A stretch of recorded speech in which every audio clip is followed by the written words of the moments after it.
When we look at success, we tend to only see the end picture, the glam, the shout, the appreciation. But we miss to see the sacrifice it took for one to reach at their destined plateau. I'm Treasure Colombe, and in the process, we're going to sit with professionals and successful individuals from different industries to look deeper in their journey, to unravel the wisdom, the lesson, and the grind it took in order for them to walk in their purpose. Come on this journey with us and discover some key tools that will help you in your process.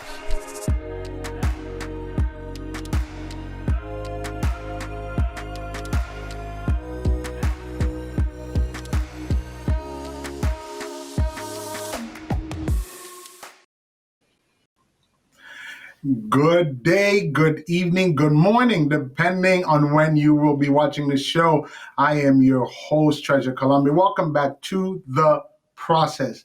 What an honor and a privilege. I'm hoping these episodes that you have been watching and tuning in throughout the weeks have really been inspirational. I hope they've impacted you. I hope they have helped you in your process. We've had some amazing guests over the weeks giving us so many nuggets. I know sometimes we got to go back, watch it a second time, a third time, a fourth time, just to make sure it is sinking in and it is doing what it needs to do for us. That's why I'm always encouraging you. If this is your first time, make sure you like this page, make sure you subscribe, make sure you hit that bell so you are not missing any of our episodes when they come and they drop. As usual, we have a special guest this day for you.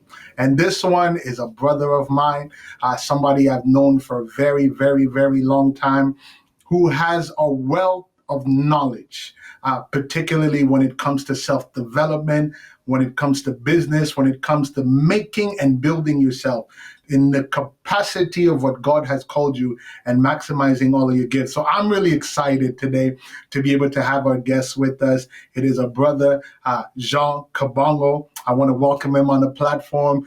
Good day, good evening, my brother. How are you doing? Fantastic, brother. I'm so happy to be here, and thank you for bringing me on your show and presenting me to your audience. I'm very excited to have this conversation.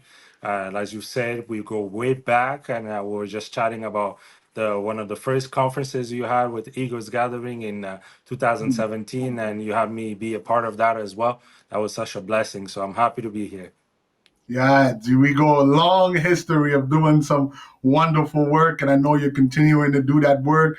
Before we get into our topic, my brother, won't you introduce yourself? Let the people know a bit who you are. I know you hold many hats, but I want you to take a moment just to tell the folks a bit who Jean is, what it is you do, and then we'll get right into today's topic.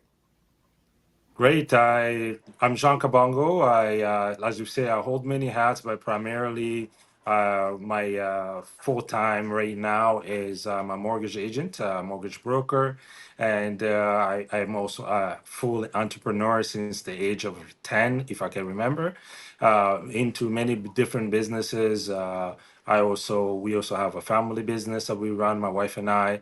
So I'm a father, I'm a husband, I'm a brother, you name it. But really an entrepreneur from the heart, from the blood, I could say. Business and numbers. Yeah, it's my full time job. Exactly. And that's why we are so excited to have you with us this evening, because that's the topic that we want to be able to dive in and have some great conversation in, talking about business and all of the facet and everything that relates to business, really to be able to help somebody who will be tuned in today to gain a greater understanding on that topic. And I want to start at the basic of it, because sometimes, when we start talking business and these things, we can get so deep into it that just the fundamental things, folks, necessarily don't have a clear understanding. So let's start with the basic. What is the difference between an employee and an entrepreneur? What's the difference there? That's a great question. So, depending on how you really look at it, really, if I want us to look at an employee, you look at someone who has a cap on the income. So, you only make a certain amount for that certain amount of time. So, every 2 weeks, you get paid this much. And that just continues to be the same amount. Compared to an entrepreneur in that aspect, you're looking at unlimited cash flow if you really work hard. You can have a limited opportunity when it comes to cash flow. The other thing that I want to touch about is things that people don't touch about a lot is the tax portion, right? So as an employee, the big difference of an employee and entrepreneur is, and really when I'm talking about entrepreneur, I'm really getting into that like incorporation type of entrepreneurship. So an employee, an individual gets taxed before the expenses. Okay. Mhm. So you get paid this much and then you get taxed first. And then whatever the net that is left after your gross is, you go ahead and you can do your expenses. But the difference between a corporation and when it comes to taxes is you get taxed after expenses. So that's Mhm. a big difference right there because a company will get the income. So the money comes in, and then the first step is they spend first on all everything that they need to spend on, Mhm. and after they pay tax on only on the profit. So Mhm. that's a big difference right there because as employees we know that tax really can really eat you up. So that's another Mhm. difference there. And the other difference, I don't want to just talk about entrepreneurship being great and then being an employee is not so great, but there's also the being an employee is also a safer route, right? You know how much you're gonna be making every 2 weeks or every month. It's safe to say this. I can budget for this. Mhm. Contrary to an entrepreneur, it's up and down. It's disturbing. So you can budget for it and you have leads and you kind of plan for what's gonna happen, but you never Mhm. really know what's gonna happen exactly. So it's really up and down. So it depends on Mhm. the individual who wants to either be safe or you better be risky. Mhm. I can those three really I would say there's a big difference between being an employee and being an entrepreneur. And I like when you say it's being an entrepreneur kind of has a risky side to it, but one thing that we're definitely seeing nowadays a big trend and people willing to take a little bit more of that risk because like you're mentioning, you're seeing that folks are looking at their paycheck and it's just not cutting it. Folks are looking at their expenses, their bills, their house mortgage and all of that, and that's going high every month, so money is not enough. So now they begin to be a bit more open to the concept of entrepreneurship and a bit more open to launching out into business, right? So folks are more interested in today's time. But one thing that we find is a lot of people, the interest is there, but the steps of how to go about it Yeah. is really is unknown to many, right? It's an unknown field. How does somebody start a business? Like, where does it begin? You just wake up and say, "Hey, I own this business. I do this." So, what is the steps to starting a business and becoming an entrepreneur? That's a great question. When you look at most of great businesses, most of them started from a solution to a problem that you already have yourself. So Mm-hmm. somebody who started doing a financial consultation probably had financial issues. So the solution is always in front of us of seeing what is happening. Do I have a problem? And I want to solve this problem. And in the process of solving that problem, you created a business opportunity. Most businesses start that way, where when you really have a great idea and you want to get started, is there's a quote that goes around and everybody knows this is like failing to plan is planning to fail. So Mm-hmm. planning is your number one way you want to go about it, right? Mm-hmm. And planning can be difficult sometimes because you don't know, like you said, you don't know how to start planning, right? You don't know where do I start, and because it's a matter of skills also. Planning is also a matter of skills. I would say Mm-hmm. there's three different type of people when it comes to business. There's somebody Mm-hmm. who has a great idea but doesn't know how to manage or doesn't have money to do that. Okay. There's somebody who has money, doesn't have great ideas, doesn't know how to manage a business. Right? And there's somebody who can also have great management skills, doesn't necessarily have great ideas or to have the money. Or you can have combination of two or three and so on. But it's rare to find somebody that has all three skills. So sometimes you can have a great idea, but you're not a manager. So you need to get a hold of a business coach or somebody who can take that idea and structure that idea into an actual plan.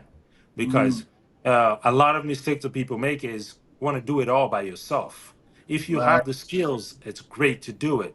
But if you don't, the business is all about complementing skills. So you have your skills. What's missing? You get somebody else to come and bring their skills to bring the fruit to that business so the business can go forward. So a lot of people are stuck in, I have an idea, I don't know where to go about it.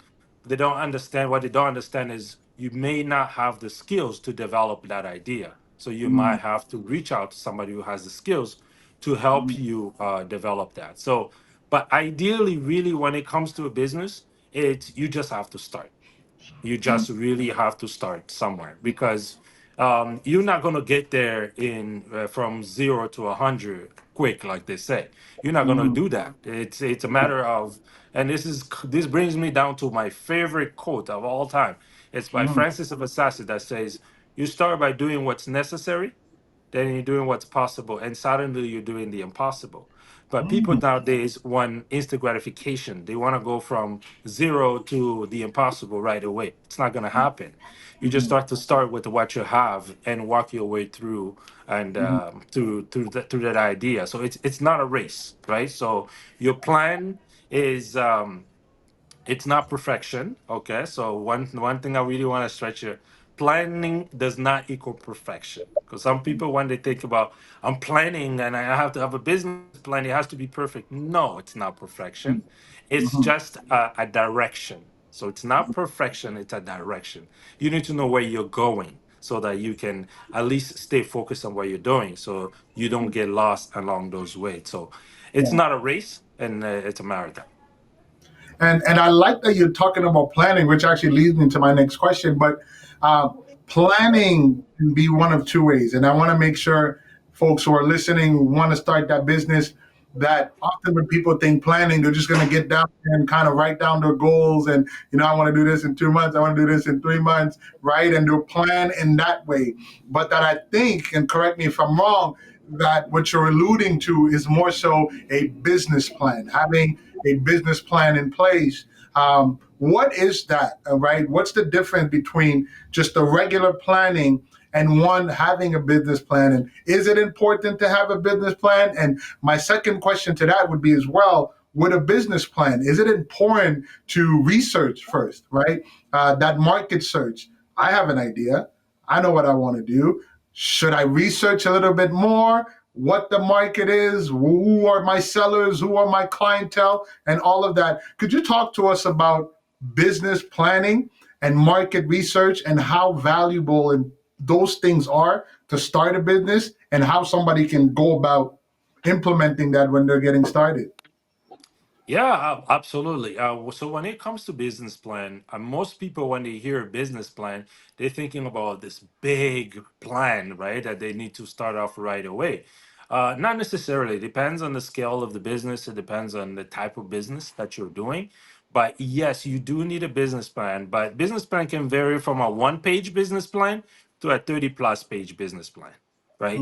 It's a sense of direction. At least you because you got to look at as an entrepreneur, you're investing your time and effort into something that if you are not planning what you were doing, you're like I say, you're planning to fail basically because you're not planning anything really. So having a business plan is essential, but it depends on the scale of businesses how much planning needs to go into it, right? It could be as little as it could be as little as a snow shoveling business, right? How much you don't need a 30-page business plan for that, right? You can do a little bit of market research to understand who your competitors are, your market, understanding your clientele, the season. You can do some basic mathematics and finding out how the cash flow is going to look like, but you don't necessarily need a 30-page business plan. But when it comes to businesses that is going to be on a larger scale, you do want to spend more time planning that business. And that brings down to, do you need to do market research? 100%. You do need to do market research because yeah, a lot of entrepreneurs find out 2 years down the line that they did not do their homework. So now Hmm. it's you spend resources, Yeah. money, time, effort. Some even took away time from their family or money from their family to build this Hmm. business, and all of a sudden you realize that I should have probably spent more time researching before I jumped into this business. So Right. when it really comes down to business researching, it's what we call the SWOT analysis. So SWOT, right? You want to follow that. The S stands for strength. So you do want to know, what are my strengths getting into this business, right? Hmm. And that is being compared to your competition. You got to know who else is doing what I'm trying to do, and how are they doing it. And when Hmm. you ask yourself those two questions, now you gotta go into the SWOT analysis. What are my strengths compared to my competition? Okay, Hmm. is my competition maybe has I'm a delivery driver. Maybe they have a smaller car. I have a bigger truck, or Hmm. I offer such and such service that they don't offer. Those are my strength. Or maybe my strength is I know how to talk to people better than they do, right? So you got to go into thinking of what is my competitive advantage compared to my competition, right? The W stands for weaknesses. Being in business, you go also one of the best thing you got to do, and you really have to do, is being honest with yourself. Right. don't Right. don't fool yourself thinking that, oh, I'm big shot, but you come in there and there's bigger shots, right? So you got to Yeah. be honest with yourself. It's great to have faith, it's great to have, to be motivated, but you got to Hmm. be honest with yourself. What are Yeah. my weaknesses? Because that's the only way you can better your business, of knowing, looking at yourself in the mirror and say, okay, my weakness is I don't have such skill, or I'm new into this industry compared to my competition. And now you know what you need to do so you can scale up to get some more market share in that field, right? Hmm. And then you have the O, which is the opportunity. So I have this strength, I have this weakness. What are my opportunities here? So you Hmm. run into it trying to understand, okay, I can get this, I can get that, I can get better at this so I can get more sales, I can get better at that. So you look at the opportunity, I can get into this market. Once I get into this market, you really lay out what the opportunities that are in front of you. Because really, ideally, those are the things that you're already thinking that is motivating you to start that business, because you saw something, you saw an opportunity. So you want to Hmm. lay it out and seeing this opportunity. And Hmm. really, the T stands for a threat. What are the threats that is in front of me? Hmm. What's going to make me not be successful in this business? What's in front of me? What's stopping me? What's stopping this business for me to get those opportunities, right? So you look at those threats, and then you challenge yourself to overcome those threats so you can get to the opportunity. So Yeah. really, I just give you the big nuggets there of market research and understanding when Yeah. you're really trying to get into a business. So it doesn't matter if it's a smaller business or a big Hmm. scale of business, but you have to do the market analysis to understand what Hmm. kind of market you're getting into. What are the market shares that are even available for you in that market? Yeah. You can't just start a business and want to compete with Google or Amazon, right? You have to Hmm. understand, just because you're motivated, it's not enough. You got to do the homework. Yeah. And I love that. Just because you're motivated is not enough. Listen, I hope you guys are writing down notes and you're taking this and go back if you need to after this show and take some more notes, because that was an amazing nugget. Thank you so much for that. And when talking about that, many when they start a business, also you hear a lot of different businesses. So Mhm. they're unsure, what do I do? Like, what is my business, right? So you hear terms like incorporation, you hear sole proprietor, you hear not for profit. Like, what do I do, right? Where do I start? What is my business? What is a sole proprietor? What is a not for profit? What is an incorporated business? Could you help us define some of these terms in starting business? What do they mean, and where should people start when they're starting off their business? That's a great question. So most of the times when somebody is just starting as an entrepreneur, if it's just an activity business, you're just starting to sell items or providing service, most people would start with sole proprietorship, right? Why? Because the difference here is that with a sole proprietorship is excuse me, Alexa, stop. So the idea with the sole proprietorship is all the revenue that is being generated from that business, all the Mhm. profit is Mhm. really your income. Okay, Mhm. so when you are going to declare your income tax at the end of the year, you're adding that income into your income, your personal income.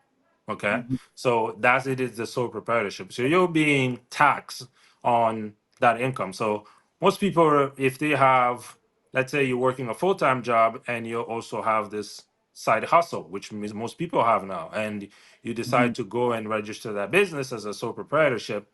So let's say you're Mhm. making $60,000 a year on your full-time job, and then all of a sudden this sole proprietorship is making $50,000 a year in profit.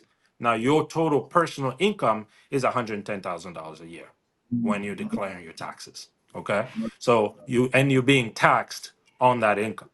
Okay. Okay. Now, what happens is that when your business is starting to get more revenue and more profit, and most people you have to go into the incorporation. So just one thing to back up a little bit with the sole Mhm. proprietorship is you're 100% liable to any.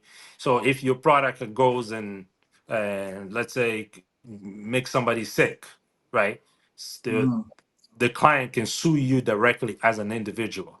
Mhm. So legally, you're more liable when it comes to a sole proprietorship.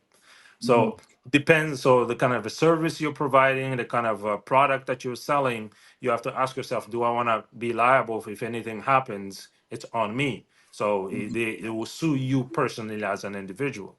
Whereas Mhm. when you get to an incorporation, it's a different ball game. Now it's a total separate entity to yourself. So Mhm. now the incorporation it's an entity of itself. The revenue that the corporation makes is the revenue of the incorporation. It's not your personal revenue.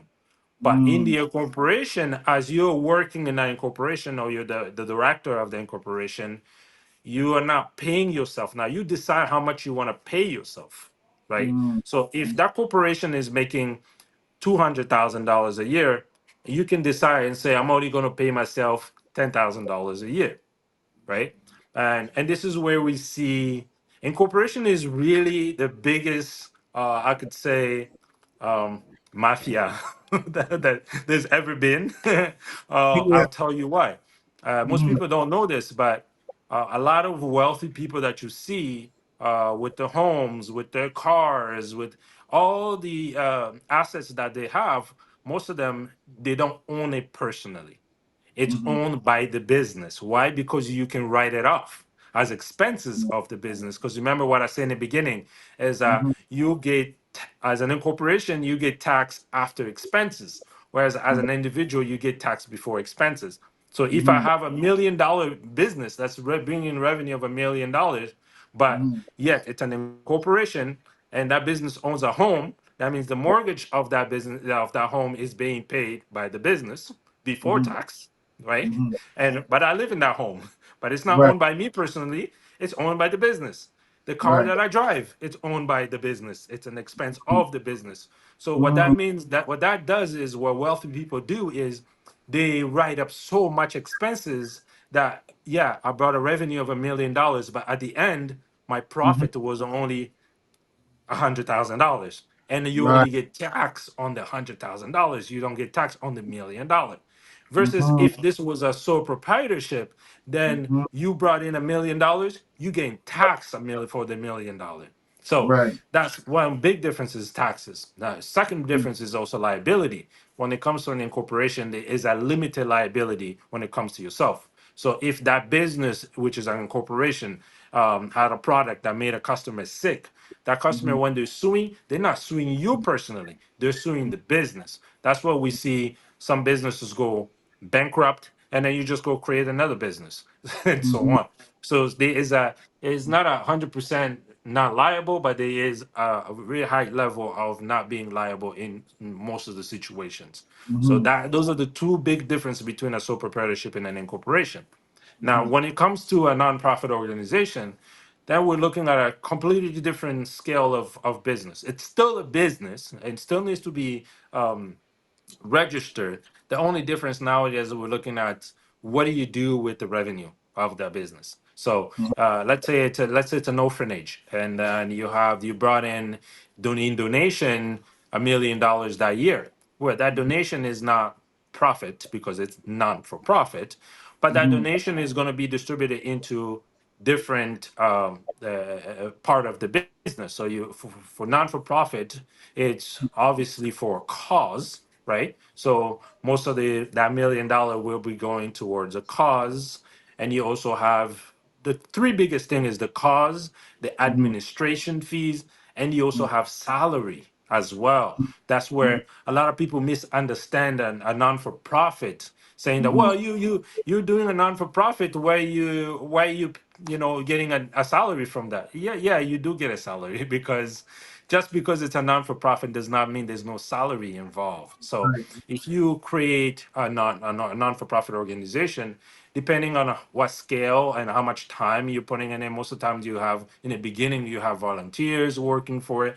Once you Mhm. start and putting in more work and you're working there full time, and then you start incorporating some salary involved in there. Of course, you want to be transparent with your donors, and so they can understand how the funds are being spent and distributed.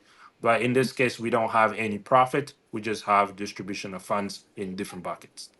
Interesting. So then I guess for a person starting off from scratch, it would probably go back to maybe sitting with a business advisor that you would say to be able to assess what the idea is. Because sometimes you'll have people, it is a non-for-profit cause, it is more a charitable type of service, and they're gonna go register it as sole proprietor and get caught up in there. Then you'll have Yeah. folks who right away they're like, no, I want the name of my business to say Inc. at the end. And then Yeah, but they're not ready for that yet, not understanding that. So a business advisor would be a first step in assessing when you're getting started where you have to be. And absolutely.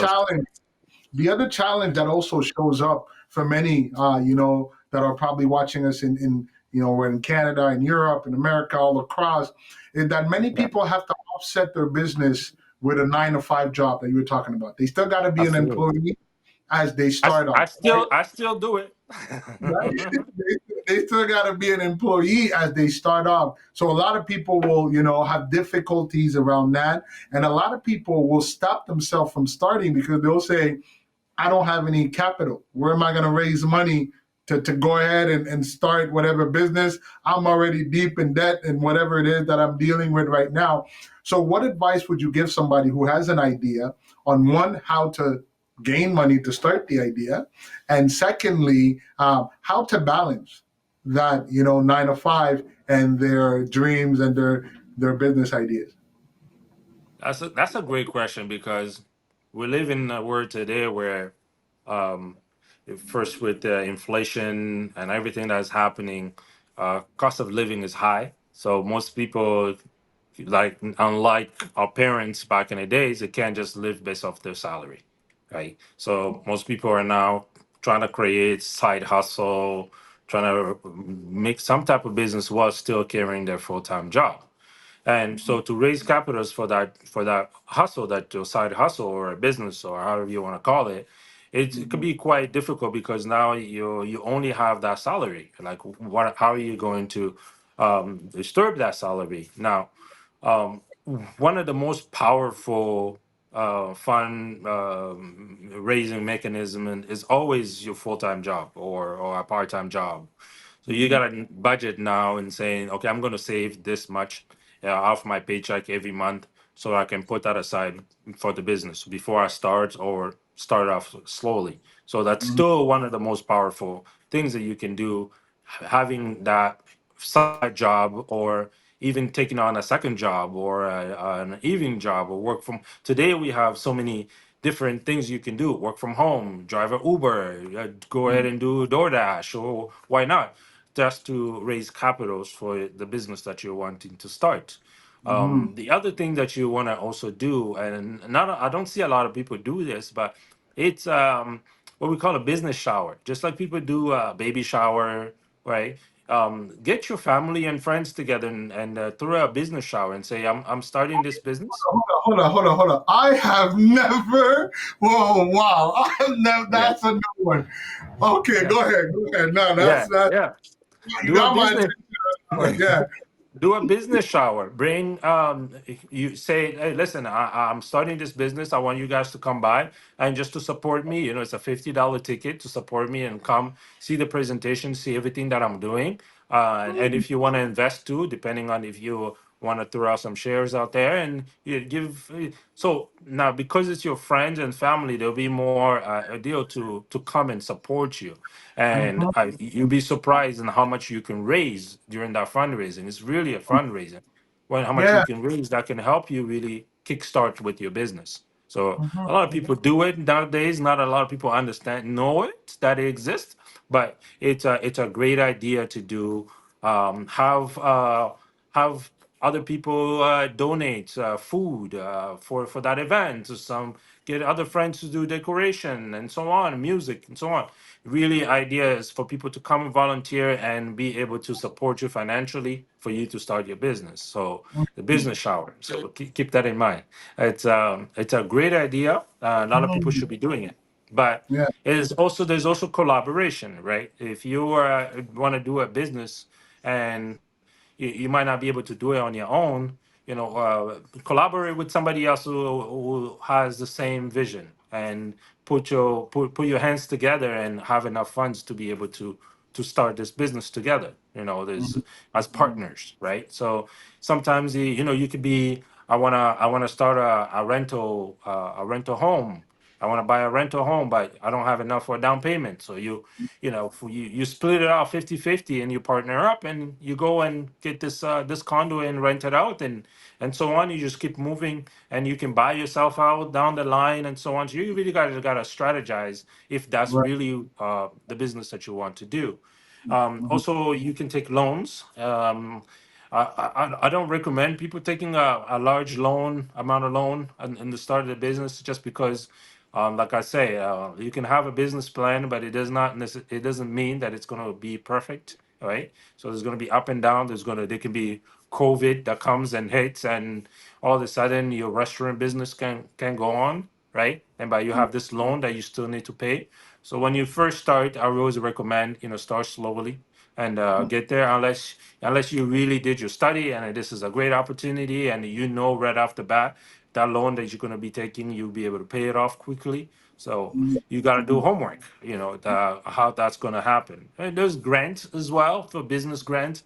Do your homework, find out what kind of grants are available for that field and how you can get that to start your business, right? And do events. If you're starting up your business, you really just started it, do an open event, open grand opening, let's say, right? And get more people to come and know about your business. And more people know about your business, it's power in numbers. We talk about, you have every satisfied customer brings you five more customers. So everyone that knows about your business can tell five other people about your business. So Yeah. doing a grand opening is always key for you to network and bring in more clientele in there. So, but really, it's the biggest generator I say for business is your network. So if your network can bring you a lot of business, right? Mm-hmm. And the services that you're providing. Yeah, the service, if you're providing good service to people, believe me, you don't even have to run Google ads or Facebook ads and so on. The Mm-hmm. big portion of your business will be coming from recommendation. People will be recommending you to others and so on, which will grow your business. But you have to do the homework. You have to do the work. Providing good service to customer is key. Those reviews on Google will bring you far more business. and Mhm. really investing yourself in it. That's really different ways on how you can generate capital to start your business or grow your business. That is amazing. A business shower. That's it. I'm about to go plan a whole bunch of them. I Yeah, am about to go plan a whole bunch of business showers. And so simple and it makes sense. Sometimes yeah, we think we gotta kind of break our backs and do all of this craziness. But like you're saying, sometimes it's just these simple nuggets that really make a difference. Wow, that was amazing. My brother, we're getting towards the end today, but I want us to talk to a group of people. yeah. Um, as my slogan, my consulting firm stands by just average doesn't exist. And I'm a Yes, firm believer that everybody has something in them, right? absolutely. And it's not that everybody will become a millionaire tomorrow and Fortune 500. No, but everybody has something in them, and that thing, that innate skill that they have, can be monetized. Can be monetized, and it can, if not to make money, but at least it can benefit somebody else's lifestyle. It can bring wisdom and understanding to other people. It could be a breakthrough for some. What advice would you give to somebody who's unsure about stepping out in business? Maybe lesson that you learned in business that you could pass on to someone else to motivate them to go from just sitting on their couch to stepping up and stepping out and putting that skill that is innate in them to work. What would you tell them? That's a great question, and I'm just going back to my journey, and I can't really give lessons to people, but I can share my experience and my journey, and which many other entrepreneurs share the same experience and journey. I would say I will probably say the number one thing is discipline. The really number one thing is discipline. Discipline is about having a routine and sticking to it. Mhm, Having that routine and say, I'm going to wake up every day at this time. I'm going to do this. I'm going to do that. I'm going to do that. And being mhm, able to stick to it every day, I'm going to do this. Every day, I'm going to. Once you have that routine, you're disciplined, you'll be amazed at how much you can actually be able to produce of that discipline, right? That's number one thing. And staying focused, being consistent.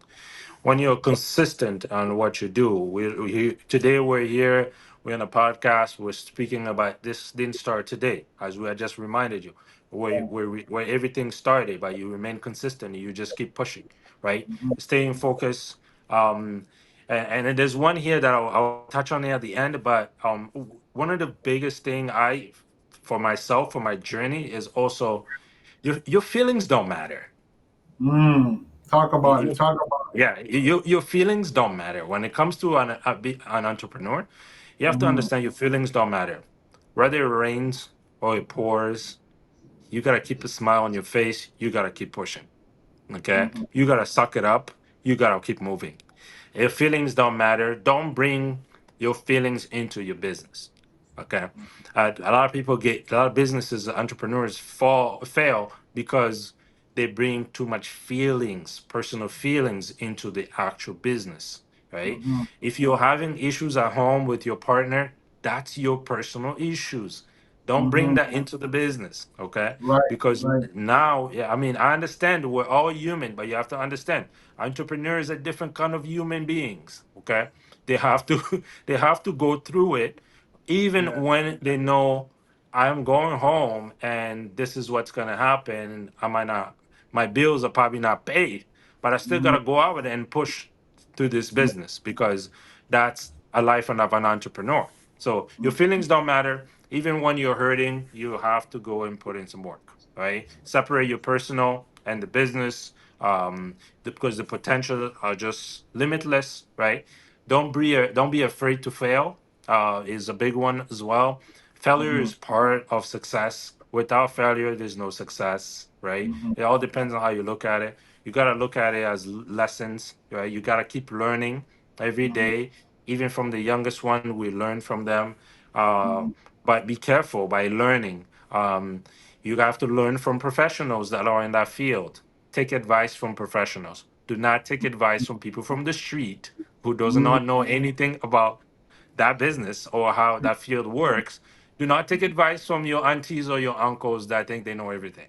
Okay, Right. so that's key to business, because once you open up the gate for everybody to give advice on how they feel and how they think this goes, all of a Mhm. sudden you are embarking into a journey that you don't know where you're going. So seek Right. advice from professionals in that Mhm. field. Really get the knowledge from people in that field. A lot of people have given up in their dreams because they listen to too many people that are not True. professional in that field. So Mhm. those are the biggest things, that advice that I can give you. And the last one that I want to touch on is have an exit strategy. Mhm.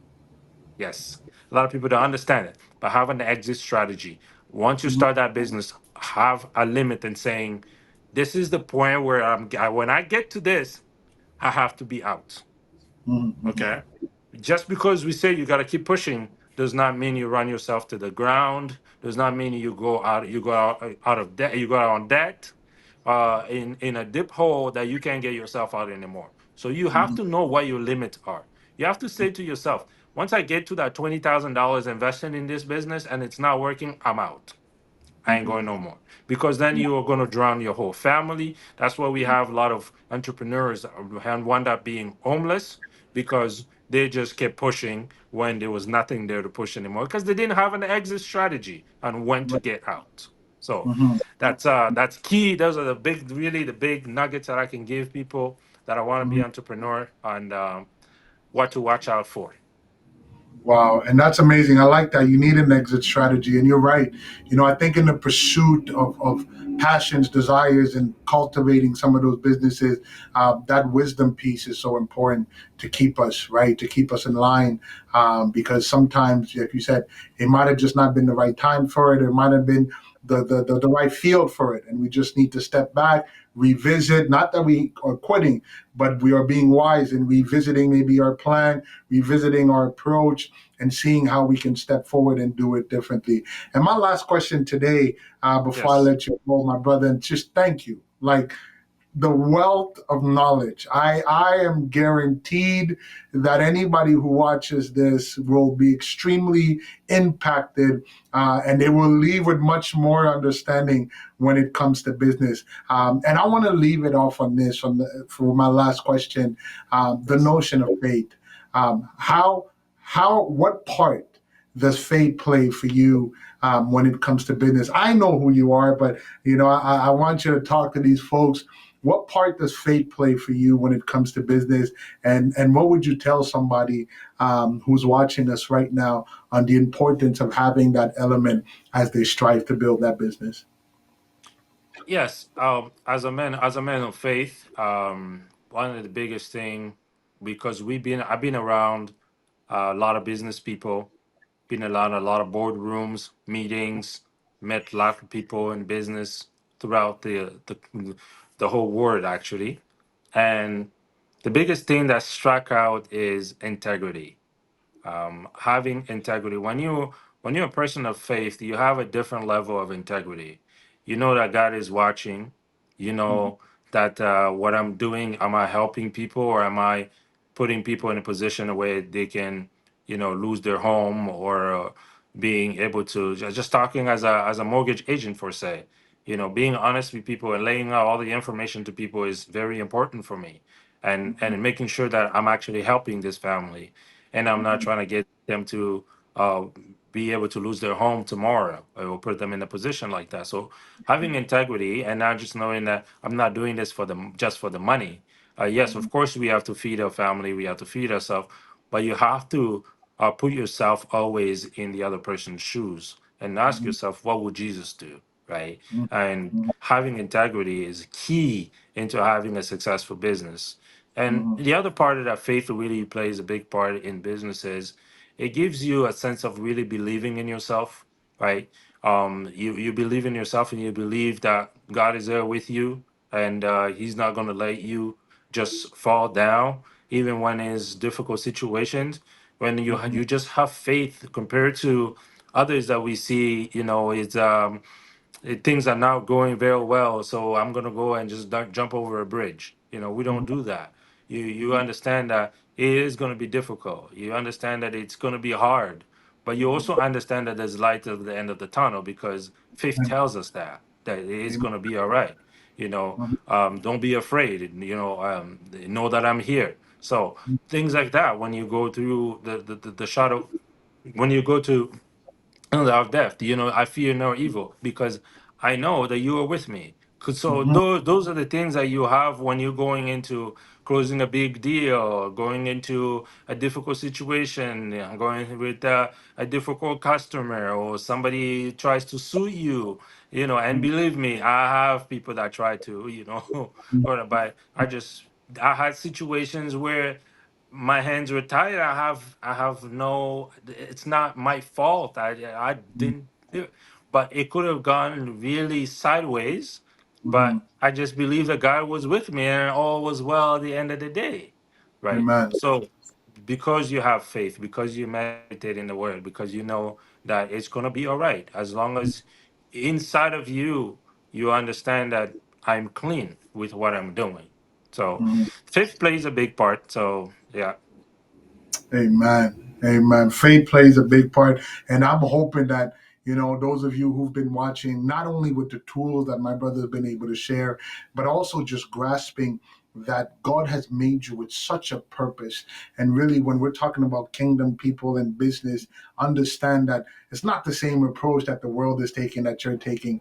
That purpose in you is just to maximize that God in your life, to maximize those gifts that He has given you. So believe in yourself, believe in that dream, believe in that business, and go out and make it happen.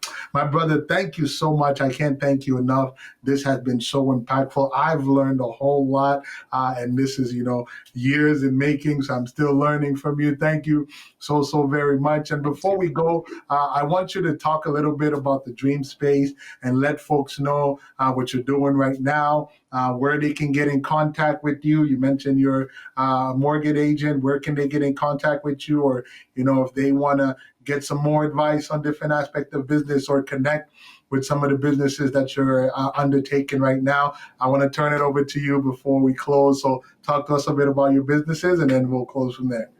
Oh, thank you so much for the opportunity. Yes, and so you guys can reach out to me. I do mortgages Canada wide, and I help first-time home buyers renew a mortgage, refinancing your mortgage, buying a rental property, all the above, a commercial mortgage, and so on. So I can help you out find the best bank. I work with over 60 different banks across Canada, get you the best, not only the best rate, but the best deal for you and your family. So if you have questions, you want to know how to go by that, Equipe Finance, that's the name of the business. And I am a licensed mortgage agent in Canada. So I can help you out with all the tools.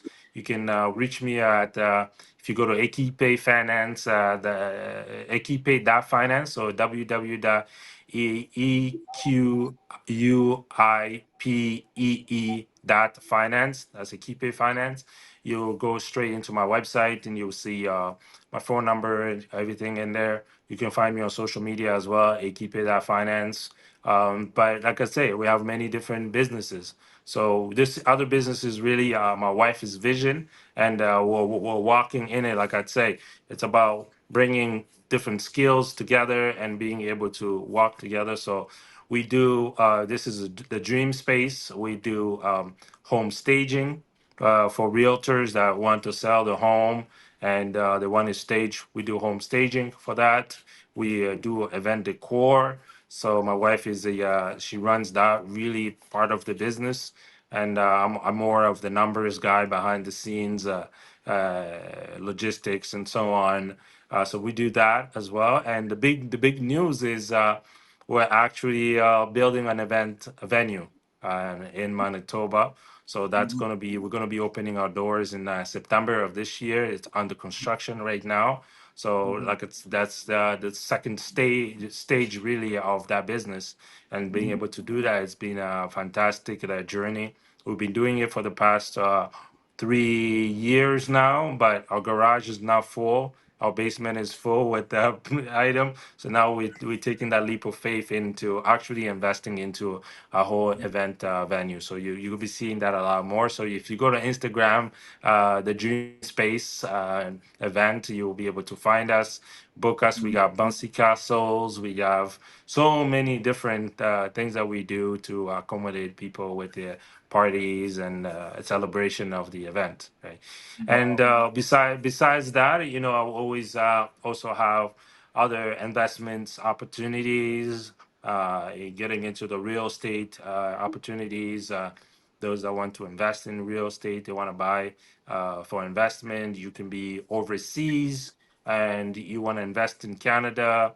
We have the route for that. We can manage your property. We can buy the property for you, manage it for you, and you can just get the returns and so on. So there's different things that we do and so on.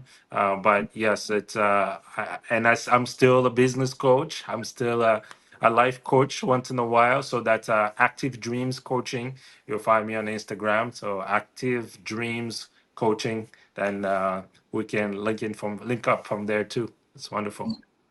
A man with a million hats, like I told you guys in the beginning. Thank you so much. Listen, we're going to put all of those information in the comment section for those who want to connect with our brother, connect with all the different businesses that he's doing. Maybe you want to touch base and you want to get some more information on building your business. So we'll make sure all of his information are there in the comment section. My brother, thank you. Thank you so much. Greetings to the wife, greetings to the kids. Pleasure having you this evening as a guest, and we'll talk really very, very soon. All right? Thank you so much for bringing me on board. And I say, everyone that's watching this, Treasure has been a blessing to many people. So don't be afraid to share this link so he can reach more people and he can also live the dream that he has for a long time. And but it can only happen if we are able to share this content with more people so we can move more people with this content. Thank you, my brother. Say hello to the wife and the whole church. God bless you. God bless you, sir. These are the ones that you sit down with a pen and paper, you draw down some notes, and you set yourself up and you begin to walk forward. It is God's will for you to excel and prosper in every area of your life. So do not play small. Do not dwell in complacency and mediocrity, but stand up and become the best version of yourself. Once again, thank you for tuning in. This has been your host, Treasure Kalambe. I can't wait to see you next time on The Process. Take care.